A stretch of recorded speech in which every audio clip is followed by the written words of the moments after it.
നമസ്കാരം സുഹൃത്തുക്കളെ, ട്രിവാൻഡ്രം പൾസിൻ്റെ പുതിയൊരു വീഡിയോയിലേക്ക് സ്വാഗതം.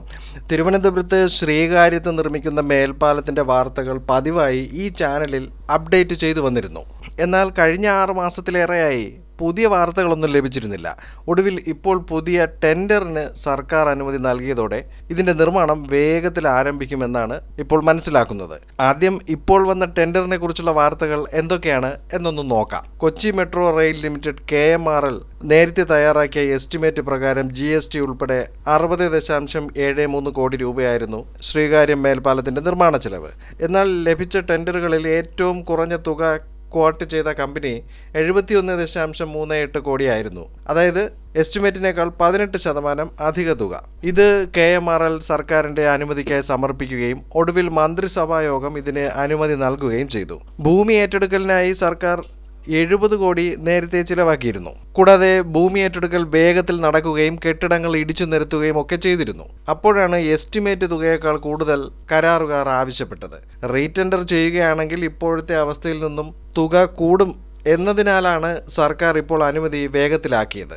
ഇപ്പോൾ ഈഞ്ചയ്ക്കൽ മേൽപ്പാല നിർമ്മാണ കരാർ ഏറ്റെടുത്തിരിക്കുന്ന കൊച്ചി ആസ്ഥാനമായുള്ള ചെറിയാൻ വർക്കി കമ്പനിക്കാണ് ശ്രീകാര്യം മേൽപ്പാലത്തിൻ്റെ നിർമ്മാണ കരാർ ലഭിച്ചിരിക്കുന്നത്. ശ്രീകാര്യം മേൽപ്പാലം തിരുവനന്തപുരം വികസനത്തിലെ പ്രധാനപ്പെട്ട ഒന്നാണ്. കാരണം ഇപ്പോൾ പരിഗണനയിലുള്ള മെട്രോ റെയിൽ സംവിധാനം ഇതുവഴിയാണ് കടന്നുപോകുന്നത്.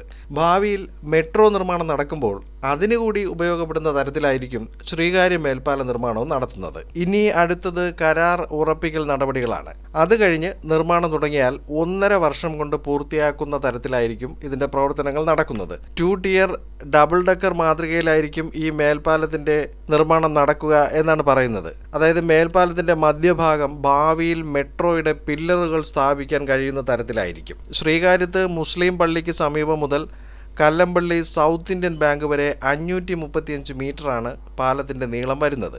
7.5 മീറ്റർ വീതം വീതിയും ഇരുവശത്തും 5.5 മീറ്റർ വീതിയിൽ സർവീസ് റോഡുകളും ഉണ്ടാകും.